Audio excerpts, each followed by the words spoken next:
Olá, eu sou o professor Emerson e nós vamos dar continuidade aos nossos estudos de Sociologia do Direito. Hoje estaremos discutindo a temática Sociologismo Jurídico.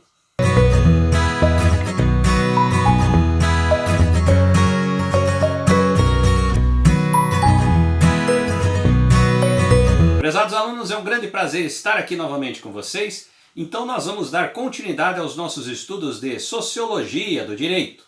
Hoje estaremos discutindo a temática Sociologismo Jurídico e as contribuições do texto hoje são do professor Miguel Reale. Vamos então ao nosso primeiro slide.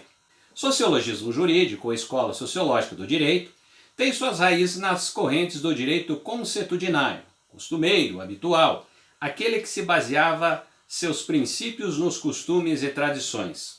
Aqui nós temos então a primeira relação importante do que se efetivamente constitui a ideia do sociologismo. Essa relação que nós temos dos aspectos da sociedade, dos costumes, das características, de como as pessoas se relacionam entre o coletivo, vai nos trazer diversas informações que vão estar presentes também nos estudos relacionados ao direito, que vão fornecer informações relacionadas ao direito. Assim, essas duas áreas de conhecimento, elas nos trazem então essa possibilidade para nós conseguirmos então discutir um pouco mais relacionado a esses costumes. Vamos ao nosso próximo slide.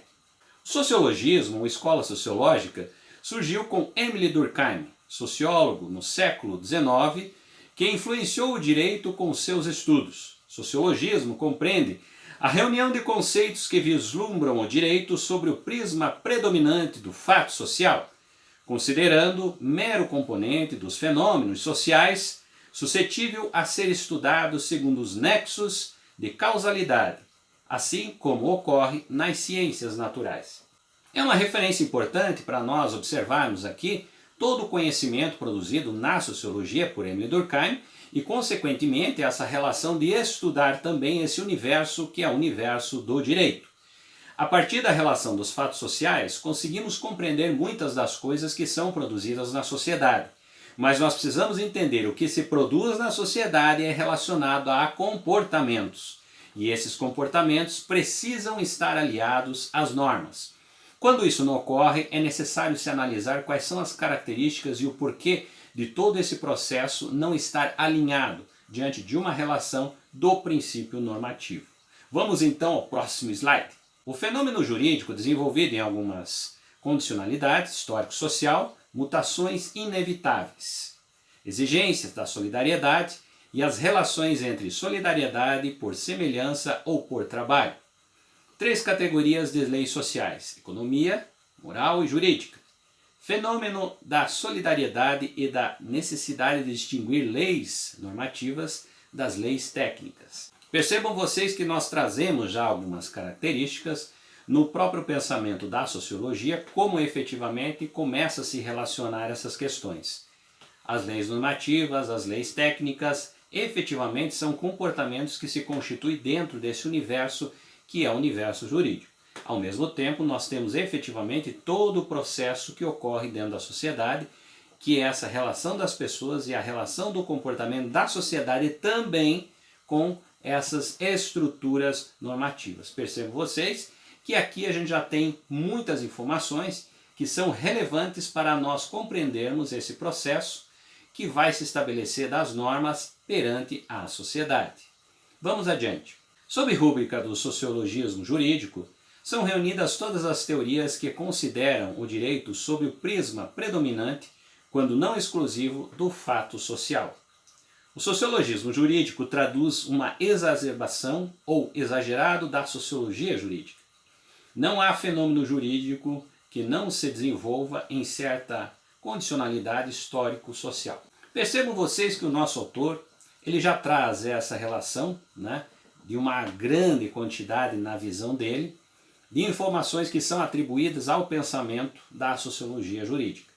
Ou seja, esse processo, como ele fala, exacerbado da utilização da sociologia, efetivamente, na visão dele, Miguel Reale, que faz essa crítica, percebe-se que essa ideia do sociologismo, ele vai além daquilo que efetivamente seria então o universo, os princípios das estruturas jurídicas. Então, nesse sentido, na visão de Miguel Reale, nós temos aqui um processo que exagera a utilização da sociologia dentro desse mecanismo. Então percebam vocês que nós temos efetivamente aqui um processo de uma análise crítica sobre essa relação chamada pelo teórico de sociologismo jurídico. Então esse processo exacerbado da utilização da sociologia. Vamos adiante.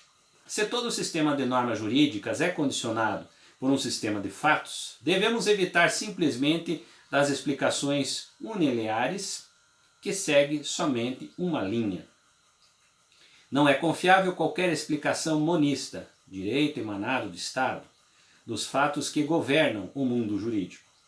Para muitas correntes, é sempre um fato o elemento dominante, quando não exclusivo, do mundo jurídico.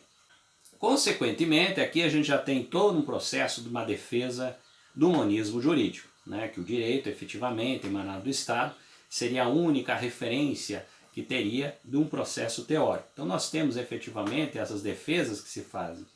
Quando você vai tratar da relação do estudo da sociologia do direito, nós temos aí uma compreensão, ou seja, uma expertise que é produzida na própria sociologia, que não é efetivamente uma expertise produzida na área do direito.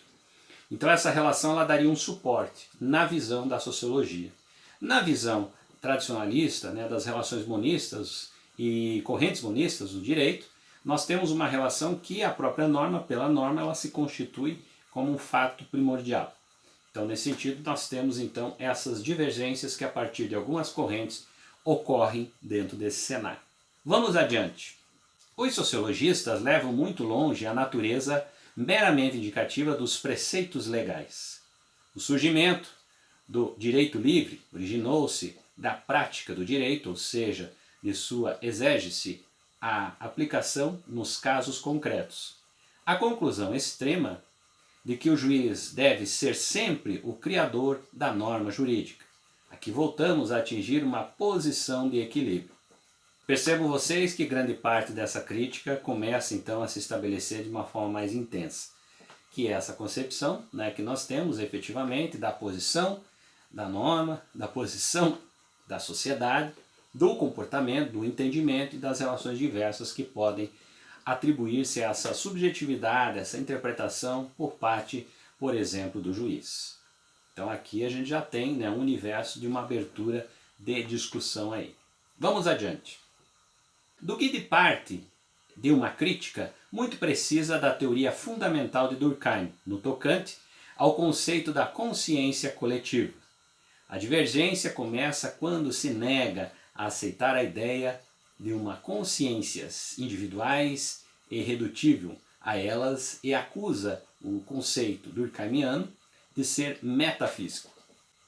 É claro que diversas críticas vão existir, né, com relação a essa perspectiva, por exemplo, do entendimento da sociologia e da expansão desse universo que nós temos dessa relação do entendimento da sociologia, que são aspectos importantes que efetivamente vão contribuir. Mas aqui nós temos então duas visões rígidas que vão estabelecer diversas perspectivas e alguns diálogos em tom de crítica com relação ao espaço de cada um desses participantes, componentes teóricos diversos que também vão fazer as suas análises. Vamos adiante. A solidariedade mecânica é aquela que se estabelece quando duas ou mais pessoas, tendendo a um mesmo fim, praticam a mesma série de atos. Quando, porém, os indivíduos, para realizar determinados fins, para alcançar determinada meta, não praticam os mesmos atos, mas os atos distintos e complementares, temos a divisão do trabalho orgânico, que tem como resultado uma solidariedade orgânica. Aqui aparecem efetivamente dois aspectos importantes que vão ser relacionados à própria teoria de Durkheim, quando tratamos da sociedade mecânica e da sociedade orgânica. A sociedade mecânica ela traz efetivamente características de uma maior simplicidade dentro dessa sociedade. Quando falamos da sociedade orgânica, nós trabalhamos com uma maior complexidade de informações que vão efetivamente estar presentes nessa sociedade. Assim, nós podemos atribuir grande parte desse universo, dessas relações e esse comportamento com as normas de formas diferenciadas em sociedades mecânicas e em sociedades orgânicas. Aí atribuímos efetivamente essas características de cada sociedade e a informação que essas sociedades têm em termos de amplitude, ou seja, de complexidade dentro desse universo, com a relação das normas. Vamos adiante. A solidariedade poderá explicar-nos, desse modo, toda a vida social, porque existem leis morais e delas se distinguem as leis jurídicas. Existindo o fato da solidariedade, quando determinado indivíduo pratica o ato que prejudica aos demais, provoca, evidentemente, reação. O fenômeno da solidariedade tem como elemento complementar um estado de vigilância da sociedade, zelando pela própria sobrevivência. Os atos dos indivíduos devem realizar e aumentar a solidariedade. Quando aferem, a sociedade reage. Temos aqui dois aspectos importantes que foi citado pelo autor. A relação que nós fazemos sobre as normas que se estabelecem através dos costumes morais da sociedade e as normas que se estabelecem através dos processos e das leis jurídicas. Aí nós temos duas relações que vão efetivamente fazer com que essa sociedade se comporte de uma determinada forma. É importante nós entendermos que as leis morais têm uma relação importante para o direito. A contribuição das discussões da sociologia traz efetivamente essa relação de como pode ser aproveitado esse conhecimento produzido na sociedade através da permanência dos costumes que vão efetivamente trazer a possibilidade do próprio direito analisar essas questões e, consequentemente, fazer determinadas adaptações. Então, nesse sentido, ela tem essa relação, ou seja, essa importância diante desse cenário. Assim, atribuímos efetivamente a relação da sociologia como aquela que vem a contribuir. Em alguns momentos, a própria leitura, por parte até mesmo das frentes monistas do direito, entendem que essa relação é exagerada, entendendo que vai muito além do que deveria ser. Mas, de certa forma, a gente precisa compreender que essa relação do entendimento do conhecimento da sociedade parte principalmente dessa expertise construída pela própria sociologia. Vamos então ao nosso próximo slide. Leis sociais e o nexo teleológico. É um método de interpretação legal que tem por critério a finalidade da norma. Uma lei social, segundo Duguit, não se confunde, no entanto, com as leis naturais, porque são representadas por uma relação de causalidade, mas sim de um nexo, coerência, de finalidade. Que o grau de intensidade é necessário para que uma norma de natureza moral passe a ser de natureza jurídica. Eis o punctum pruenis, ponto principal da teoria de Duguit.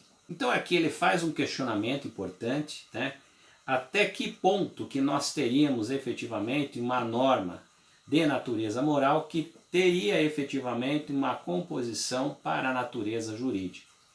Qual é efetivamente a importância que nós temos dessa prática moral dentro de um grupo? E aí você vai observar qual é a relevância que se tem sobre essa construção do que seria efetivamente uma norma jurídica. Então esse ponto ele passa a ser relevante. Mas é claro que ela vai partir da sociedade, ela vai partir de uma concepção moral que será efetivamente aproveitada a partir da sua importância, da sua relevância dentro do meio social. Aí a gente já consegue compreender que efetivamente essa relação da utilização do conhecimento da sociologia, do direito, vai efetivamente contribuir para essas discussões, mas nós estamos analisando essa ideia, que seria basicamente essa relação da exacerbada utilização da sociologia, apresentada aqui por Miguel Reale, no sentido de discutir a relação do direito. Vamos adiante então no nosso próximo slide. Além da ideia de que o sentimento do justo e do injusto explica o fenômeno da solidariedade, sentiu também Duguit a necessidade de distinguir entre as leis normativas, propriamente ditas, e as leis técnicas, para obviar, atenuar os efeitos de uma objeção previsível. O direito representa um produto da cultura, tão sutil e tão trabalhado que é possível atribuir o aparecimento de suas regras à massa dos espíritos, à coletividade tomada como um todo. Percebam vocês que nós estamos diante de uma relação importante. Então o Duguid, ele é um teórico, né, que vai discutir efetivamente essa profundidade com relação à perspectiva da característica moral e da característica de se realmente produzir, né, uma estrutura jurídica a partir dessas relações morais. Então ele vai analisar esse aspecto, até que ponto essa regra, né, no espírito da massa, ou seja, nesse coletivo, ela tem uma importância. Então percebo vocês que grande parte da própria estrutura do direito, do aspecto jurídico, né, ela foi construída em função da relação de uma representatividade de comportamentos sociais, que vão ser construídos no universo jurídico, bem como eles serão positivados, né, e vão trazer efetivamente esse reflexo do comportamento da sociedade. Então, a relação é importante, quando falamos basicamente da composição da moral dentro desse cenário. Quais são efetivamente essas relações e qual é essa importância? Né? Então, esse é um processo muito claro que nós temos dentro desse entendimento. E aqui, né, eu queria deixar para vocês, então, essa relação importante que nós discutimos aqui sobre o sociologismo jurídico, né, que é criticado por diversas linhas teóricas, bem como também é defendido por outras linhas teóricas. Então nós temos aqueles que são estudiosos da sociologia, que se dedicaram à área do direito, para discutir relações e para discutir comportamentos da sociedade, bem como nós temos também as escolas monistas, escolas tradicionais, que entendem que a norma é o aspecto principal e o aspecto único com relação às estruturas e às discussões teóricas que possam ser feitas sobre o direito. Espero que tenha contribuído com vocês aqui para ampliar um pouco mais o conhecimento e nos encontramos então na nossa próxima aula.